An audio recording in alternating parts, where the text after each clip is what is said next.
Let's talk about chronographs. For several years, I've used these chronographs. They've, worked, and I forget how long ago I bought this first model, and it worked well, and then it started to malfunction. And then when I went to the company, I found out that they didn't make them anymore. There was a newer model and something else, so I bought a second one and, used this fairly well. And they're about $140, $150, so there's $300 worth of chronographs here. And when you go to the website, you find out that these are obsolete, they're no longer made. So I decided, hey, I gotta look for a new chronograph. So looking around, I can get another one of these. Or Caldwell made one. It was pretty interesting. Comes with the whole little setup, and it works reverse. So instead of sitting like this with the thing on top, they turn it around, and it has legs, and they give you the whole thing to mount to a camera tripod, and works in the opposite thing, but again, it's a $180 item. So when I had one of my chats, I was discussing this problem when I ran across it. And the reason I had a problem with it is when I did a series of 6 or 7 shots, one of the shots, was 2,100 feet per second, 2002, is what the ammunition should be, but out of one of the shots it was 3,800 feet per second. Okay, which there's no way in hell that I could put that much powder in that cartridge to have that result without the gun blowing up. Okay, so that was where that came from, how it got in there, I don't know. I don't like the fact of getting these really bizarre readings.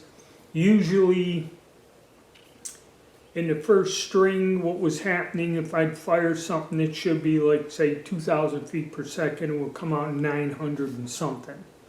Alright, so, but anyway, so we're looking for a new chronograph. So,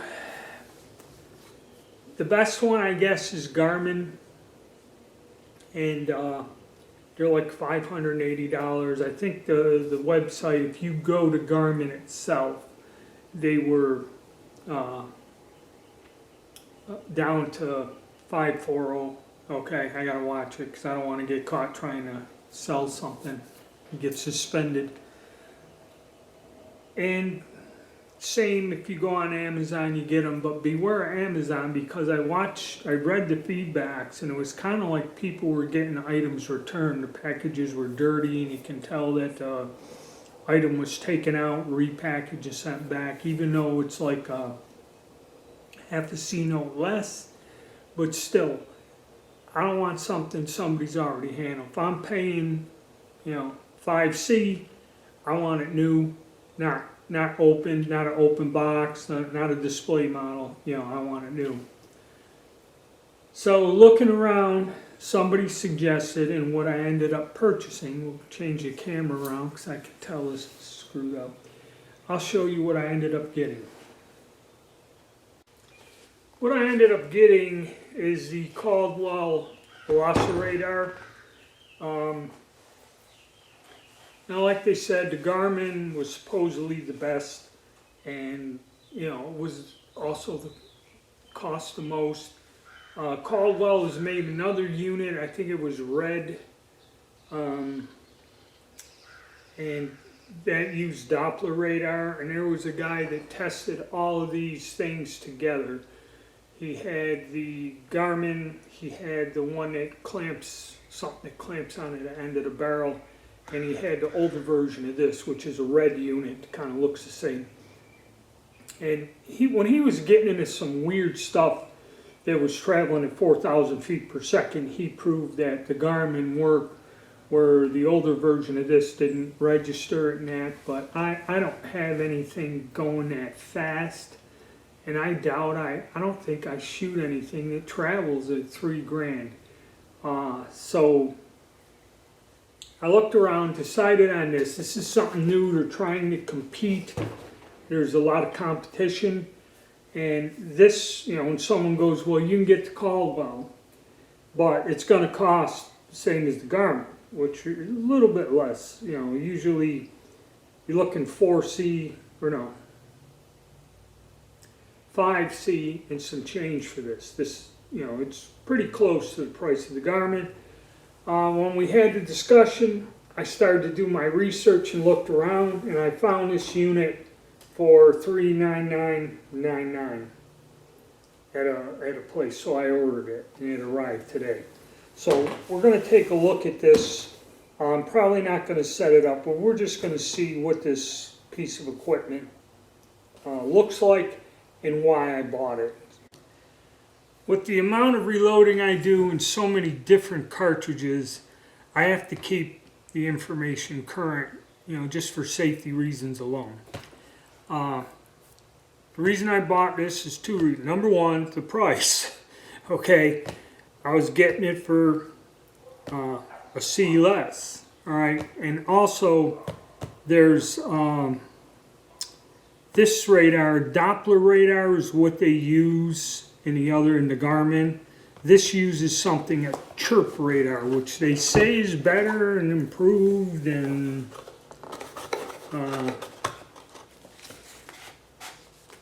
altogether a better thing, I guess. So there we have the manual,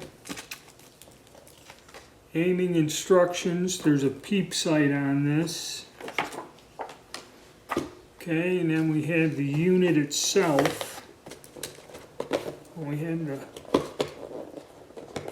box here with all the gear in it, accessories. Put my knife away. Okay, we got the unit itself, this thing here. It's kind of bulky. You know, the Garmin's way smaller, but ain't gonna complain. So let me get this box open. Okay, so we have one cable, or this is the trigger, I believe. You have two ways of triggering it. You have the cable for charging the battery and power. And I believe they also include, well, for this amount of money they should, a little tripod to mount the unit on.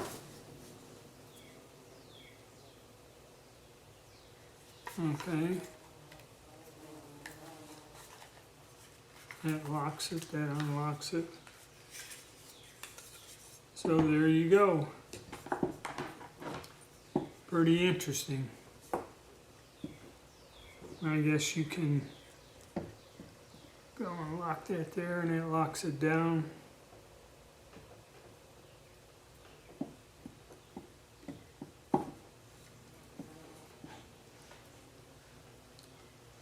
So, pretty cool. Alright. So is this going to be better, worse, whatever? I'm not quite sure. A little bit more complicated than the other machine.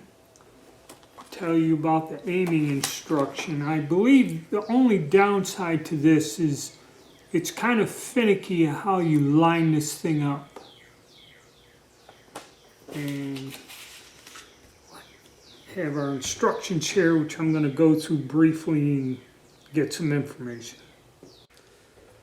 Okay, so it's a nifty item. It's a little bit more complicated than running my old simple chronographs. The one thing, you got two choices, either acoustic or sound activated, which for me, I'm firing cartridge guns of some sort, and I don't have a suppressor, so I'll just use the acoustic activated for now. But if you were firing a suppressed weapon or an air gun or a bow or something like that, airsoft, you would have to attach this manual trigger, or remote trigger, to the item, and then when it moves or recoils, the trigger goes off. That I'm probably not going to use because I'm only going to use this in firearms.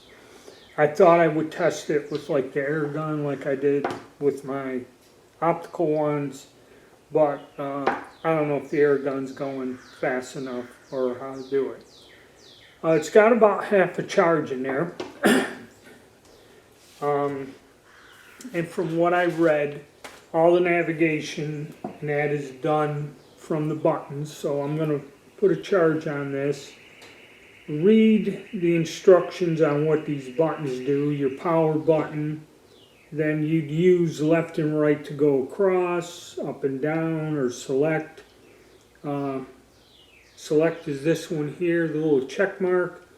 To get out of something, you hit this, and then just hit the power off again. A little bit more complicated. I'm going to read up on it. This is about it for now. Until I get out into the range and use this, I will make another video and tell you my opinion of it. If it's as easy to use as some of the others, I don't know. A lot of this you have to aim, and there's several things in there that if you don't aim it correctly or something, and this, I guess, is designed to be used at 100 yards. Okay, in other words, your backstop at 100 yards. It says you can go closer. On all my testing, I do at 50 yards against the backstop. So we're going to see if that works out or if this is problematic. I'm going to take my time because right now, just explaining to you, I don't know how to use this device. I have to sit down, study it. I want to charge it. I got to get out to the range early in the morning when it's quiet and sit there and figure out how to use this correctly. Okay, and the one thing is, you do set this up to where you're alongside of it and the muzzle is in front of it. Okay, so I think the problem with my other chronographs was the muzzle blast and shock would eventually, shake everything loose inside. It's not that sturdy of a unit or whatever, them little things. So we'll see, but that's where it is. I've taken my subscribers' advice and I'm going to try this unit here out, and hopefully this will hold up better and give me the results I want, just to get my strings going and everything else. And it's going to be a learning process, but I kind of like it. It's neat. It's got its own little stand and everything, so I go right to the bench and we're all set. So we'll see how complex it is to use this. Yes, I'm going to have to learn how to operate this thing so I can give you a better explanation on it. It's all new to me and I kind of have no idea. Have to get down to the range when they reopen it, hopefully next week.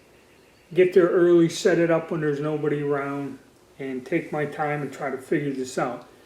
And then I'll try to tell you how well it works, and see if it's worth the money. Yeah, put it to you that way. I don't think there'll be a problem, but it's going to be a bit of a learning curve. All right. Hit the like button, subscribe, and stay tuned.